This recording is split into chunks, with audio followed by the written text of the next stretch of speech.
This past New Year's was mine and my boyfriend's 4-year anniversary. We typically don't do much, so this year we decided to make it special by planning a romantic getaway. At the time, the two of us were living in Seattle and wanted to rent a cabin in a snowy, small town for the weekend. We found a cabin on Airbnb with a hot tub and we were sold. The cabin was, of course, the last house on the road. To get to it, you had to drive down a small, removed, private road that ended in a roundabout. Off the roundabout was a long uphill driveway leading up to the cabin. We got to the cabin and it was snowy and beautiful. The cabin itself sat on top of a garage and you needed to take stairs on the backside of the property to get to the front door. When we got inside, there was a booklet with all of the cabin's info outlined. The book said that during the snowy season, don't be surprised if their contracted snowplowers showed up to clear off the driveway. Okay, sounds good. We unpacked and realized that there was no service on either of our phones, but the booklet told us that there was a landline in the cabin if we needed anything. We spent the first night by the fire playing board games and drinking wine. The weekend was exactly what we needed. We planned to spend the next day in town, and that night, I had booked us a reservation for a nice dinner. We were gone almost all day, only returning briefly to get dressed up to enjoy some good food. Dinner was great and we were excited to head back to the cabin for some champagne hot tubbing. While at dinner, the temperature had dropped and it snowed for the first time that day, coating everything in a fresh layer of powder. We drove down the private road and got to the driveway. At that point, my boyfriend stopped the car, headlights shining in front, and asked if I noticed the new tire tracks.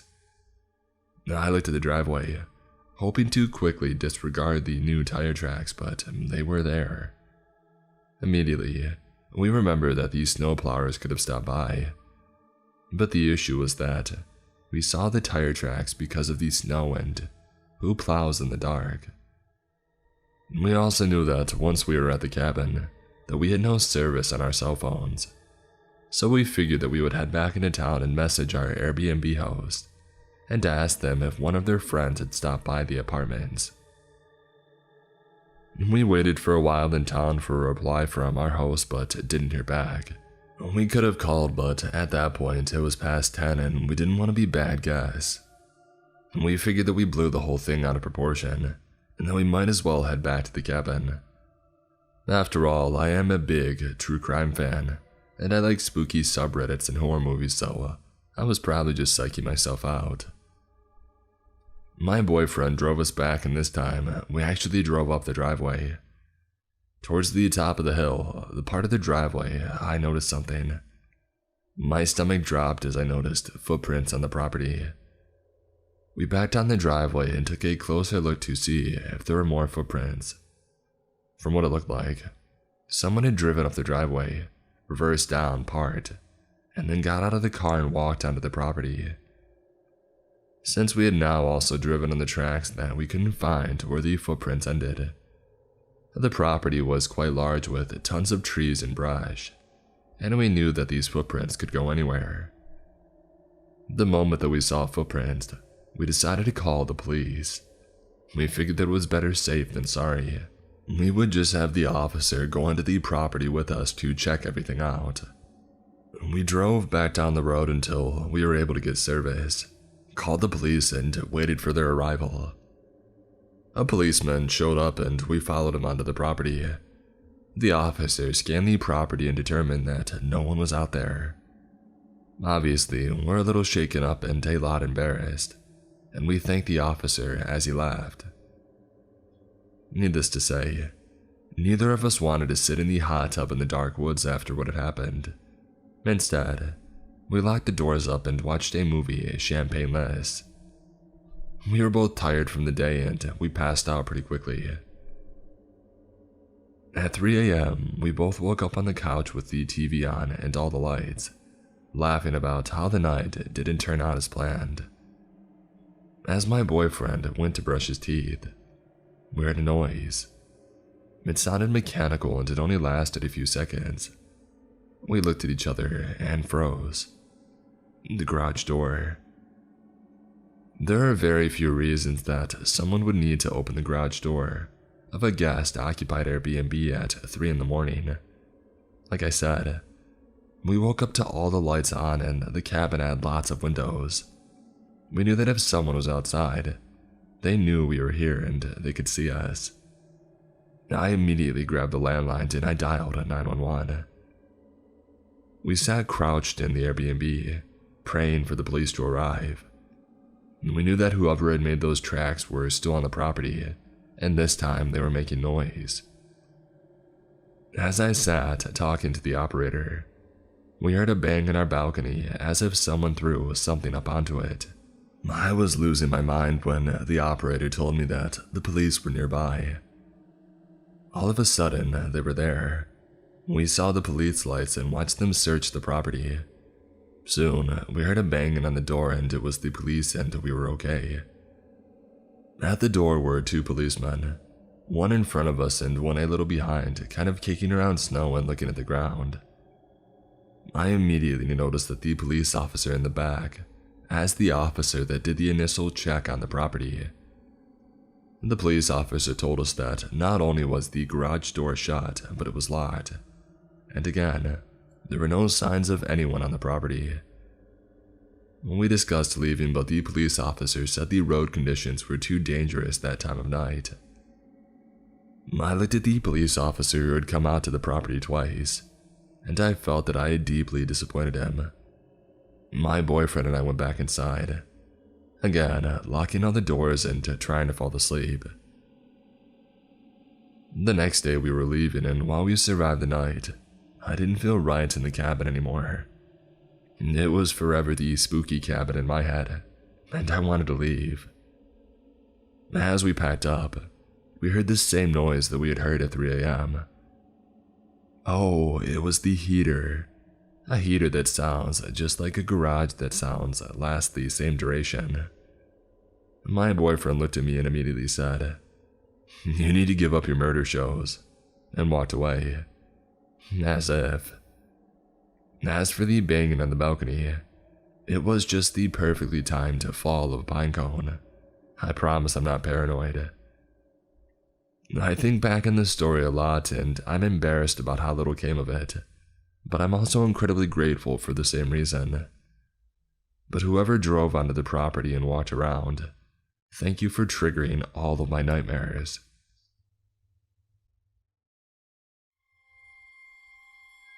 About a year ago, I spent a decent amount of time working in a different city than I currently live in. One day was very cold and the Airbnb that I had booked was pretty far away. I didn't have a car and had failed to pack a warm coat. I ducked into the Kmart nearby to buy something that I could wear on my walk, with the intention of returning it the following morning. My best option was this enormous XXL fuzzy bathrobe.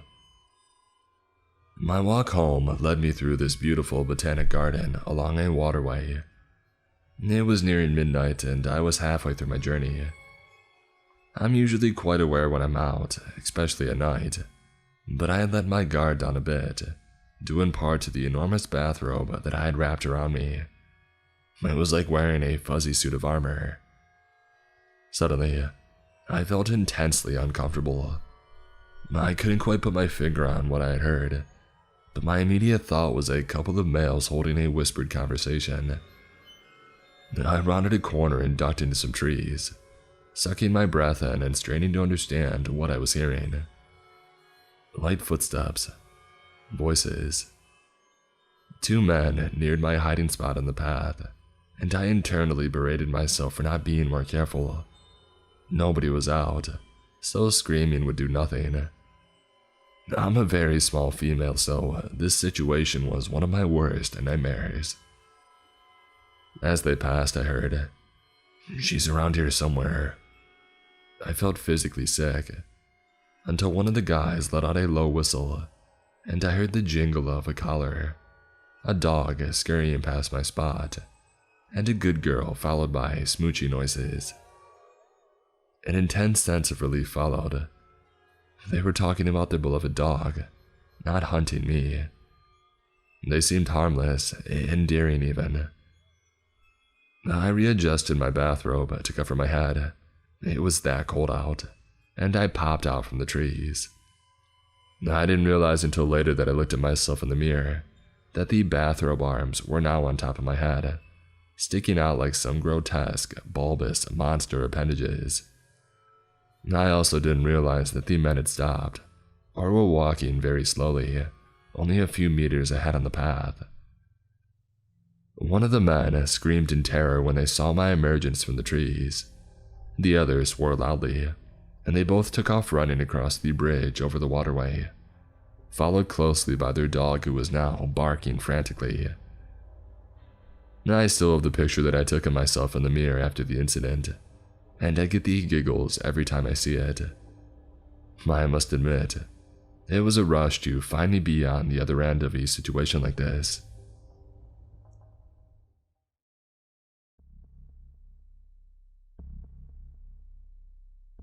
A couple of years ago, I flew home to visit family. I would be there for about a week, and then we would head to the coast for a week, and then back home for another week. I totally needed this break. I had just ended an on-again, off-again relationship. Like seriously, one day on and the next off. It took 7 months of putting up with it because you're supposed to fight for what is important to you, right? Anyhow, I finally just said that it was done. No more chances, no trying to work it out, just done. So with that chapter of my life being over, I was more than happy to be somewhere else, surrounded by family, and begin putting myself back together. Got there, spent a couple of days sleeping a lot. My mother's a nurse and she was becoming concerned that there was something physically wrong with me. I just needed a couple days in a safe place, where I could let my brain work on digesting the new life I would have when I got back home. So, before we left for the coast, I met up with a friend from grade school that I had kept in contact with over the years. I thought it would just be he and I, but it didn't really faze me that another person was there. We hung out for a while and then I needed to head home because I had to take a backwoods route to get home, or take a different route that would add another 20 miles onto my track. Being backwoods, I needed to be able to keep an eye out for deer. So I said goodbye and told my friend's friend that if he was ever in my neck of the woods, look me up and we would grab a drink and hang out. I told him to grab my number from my friend and out the door that I went. About halfway home, I got this weird, queasy feeling in the pit of my stomach. So I slowed way down and sure enough, there was a deer in the middle of the road. Because I had slowed down, I could see another car out on the road. I couldn't shake the queasy feeling, so I figured it would be better to cut off and go down the main road, because there were more places to stop. I seriously didn't want to stop in some rural farmer's driveway. I've watched too many movies to make that mistake. So I get over to the main road and pull into a gas station, and I sit there for a couple of minutes, trying not to get sick to my stomach. I ran into the store, grabbed some water and ginger ale, and came back out to my vehicle, still unable to shake that queasy feeling. So I started to head home from the gas station and knew I didn't want to go straight home. So I drove around, taking this road or that road, until that weird feeling started to go away. And then I went home, read for a bit, and then went to sleep. Next day, everything was fine and we headed off to the coast. Fast forward 2 weeks. The trip is over and I'm still feeling a little bit fragile over the breakup, but that's all. I figured I would begin the process of cleansing the environment of negative energies, and then work through the baggage that came from the breakup. I knew there was a lot and that it would take time. So the next day, I'm going about my business and everything as cool as can be, when picking through the junk left behind after a breakup. I'm really just doing mindless things to zone out and not to have to think too much on the activity, since my brain was working full-time already. A little bit later in the day, my phone rings.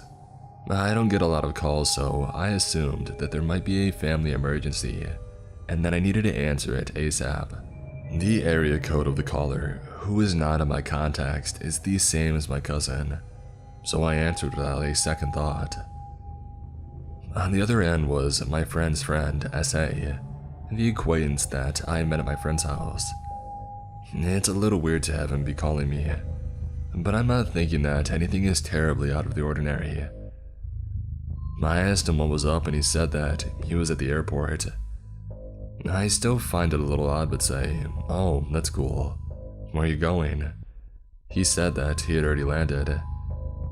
Again, I'm distracted and really just want to get him off the phone so I could go back to my mental sidestep and zone out while my brain chugged away. So I said that I hoped that he had a good time wherever he was. He said that he needed me to pick him up.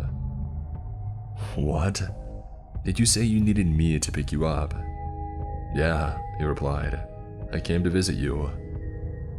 I paused there for a second. I know for a fact that I didn't show any more interest in him than general courtesy. Even the tossed over the shoulder look me up comment was one of those polite things to say because you never actually plan on seeing them again. "Why did you come to visit me?" I asked. He said that he felt a deep connection and wanted to be with me. I'm starting to get angry as well as freaked out at this stage. I told him that I didn't feel the connection at all, and couldn't believe that he would fly across country to see someone that he had spent maybe 2 hours with. He said that I had invited him when I said to look him up. I said, "No, I don't think so. That's just a polite thing to say to some random person that has made a very small impression on me."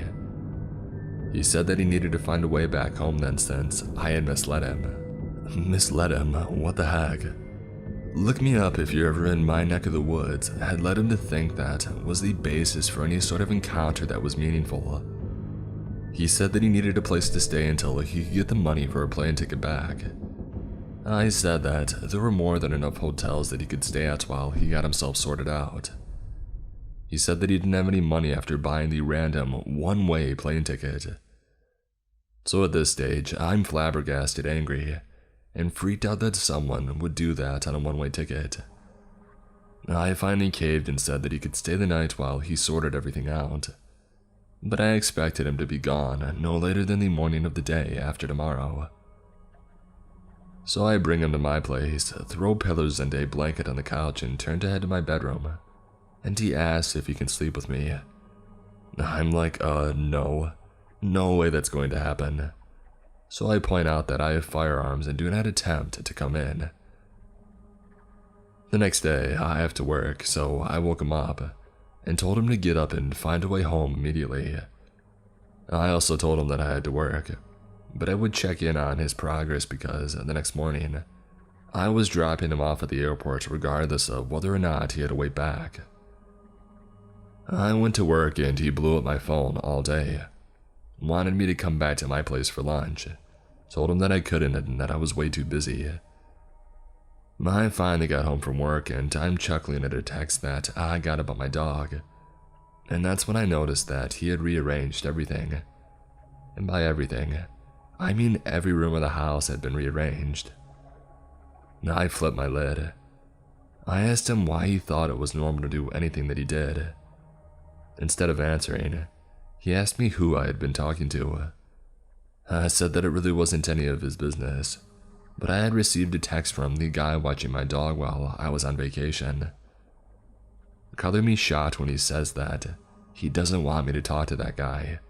I'm no longer freaked, but full force apocalyptic disaster is about to be unleashed and leave nothing but a smoking crater. The temperature drops about 10 degrees and I very calmly said to get his stuff and I was calling a cab to take him to the airport because he's a complete psycho. Side note, full rage had been achieved when it feels like the temperature drops and I speak very calmly. If I'm complaining about something, it's a quick burn. If I go monotone calm and tilt my head to one side slightly, that's where I hit Arctic level anger. So, he unaware of the environmental change that has occurred, and that the chances of survival are dropping by the second, decides to tell me that he used my computer and got my ex's phone number, and they both agree that I was just heartless. We're fast approaching the epic scale disaster, and he finally seems to notice how deep into rage I had sunk. I told him it was unlikely that he had gotten into my computer, because it's a full quote of a part of The Art of War by Sun Tzu, and that he would have had to have been the processing power of the Hadron Collider computers, and it was obvious that that was not the case. I told him that he had 3 minutes to get his stuff and get out, or I wouldn't be responsible for what would occur. So, still yelling insults at me, he gathered his stuff up and he left. I used to get calls and texts from him. I would block one and 6 more would pop up, but it eventually stopped. To this day, I have no idea, nor interest in knowing where he's at or if he made it back.